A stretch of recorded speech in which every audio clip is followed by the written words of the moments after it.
Through consistent training and nutrition control, anyone can transform their fitness for the better. I started training roughly 9 years ago when I was 16 years old, of which the past 6 years have involved serious training. In the years that I have been training, I have made my fair share of training and nutrition mistakes, which have provided valuable learning lessons. To help you make faster progress in your fitness journey, I will be sharing the 5 most valuable learning lessons so far in my fitness process. These will be the learning lessons I wish someone would have shared with me when I started my fitness journey. So let's head into the first learning lesson, which is about sticking to one training program. When I started working out, I used to watch a lot of fitness YouTubers and how they trained. Every time I came across someone that looked inspiring, I searched up their workouts and started training like them too. This resulted in me changing my training approach every couple of weeks in the hopes of building more muscle. But what essentially happened is that I never established a consistent training routine. Every couple of weeks my exercises would change, which made my workouts quite scattered.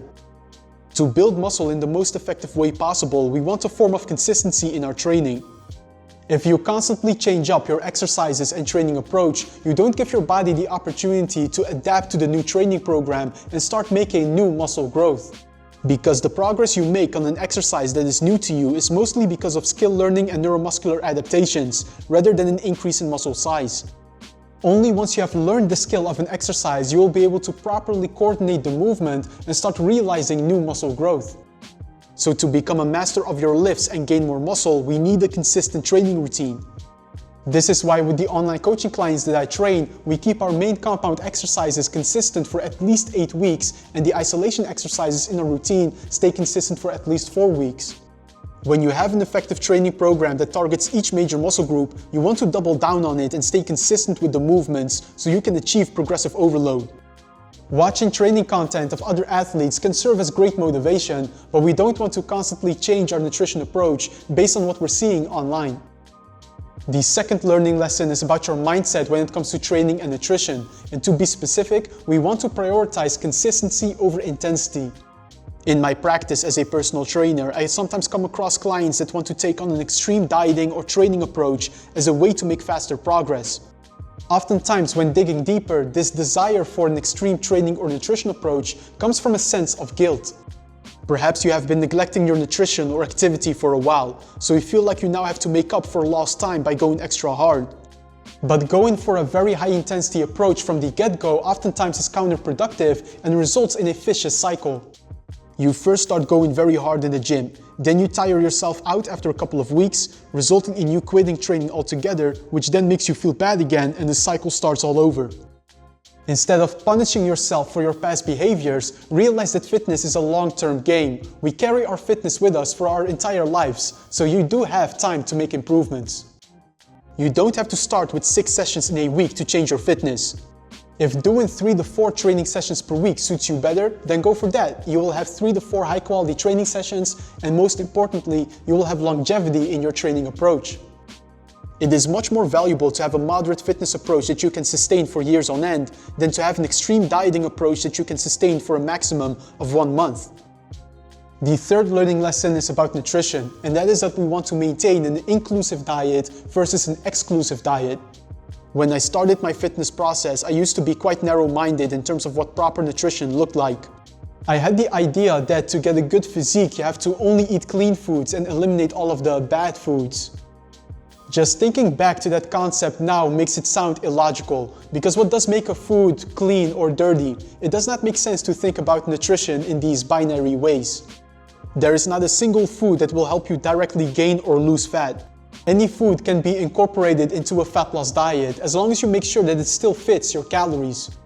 So you don't have to completely restrict your carbs intake if you want to lose fat, as shown by the research. And it's all good if on a Friday evening you want to fit some ice cream into your calories for dessert.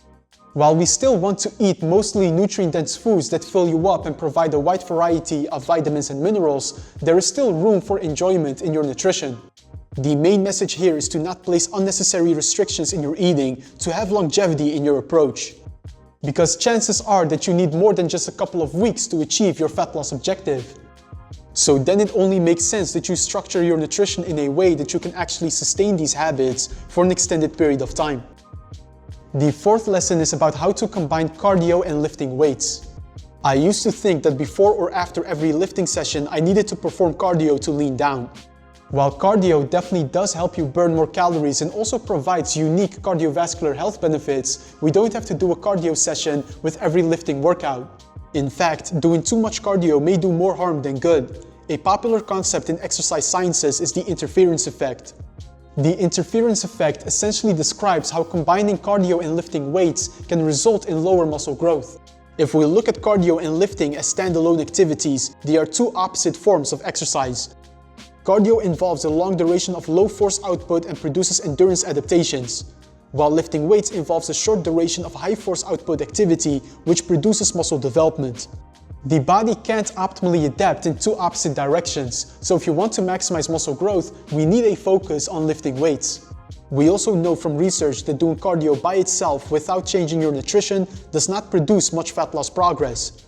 If getting leaner and more muscular is the goal, we are better off focusing on lifting weights, staying in a calorie deficit, consuming enough protein, and sprinkling a couple of cardio sessions on top of your week to get the general health benefits that cardio provides.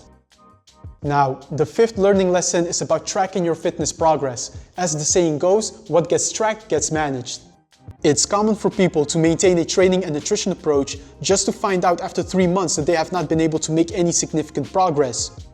We want to track your training, nutrition, and progress measures so that we can get a good gauge of how your fitness results are developing. Especially tracking workouts is a powerful habit. Simply tracking how much weight you have been lifting and seeing how your lifts are progressing will motivate you to train harder. Also, with nutrition, tracking what you put into your body will make you more aware of your food choices. It also becomes a lot easier to maintain a calorie deficit if you consistently track what you eat. Now, this does not mean that you have to be tracking your calories for the rest of your life, but at least in the short term, tracking your nutrition provides valuable learning lessons. Also, tracking your body weight, waist measurement, and progress pictures can help you get a good idea of how your fitness progress is developing. Also, with all of my online coaching clients, I closely monitor their progress measures so we can see whether the approach we have is still producing the desired result, or do we need to make any changes in order to make better progress. Essentially, tracking what you are doing and how you are progressing will allow you to better manage your long-term fitness results. And that was all for today's video. I hope these learning lessons provided valuable insights on how you can go about your fitness in a more sustainable and effective way. As always, if you have any questions, feel free to leave them in the comments below. Also, if you found this video helpful, then leave me a thumbs up, subscribe to the channel if you haven't yet, and I will see you in that next video.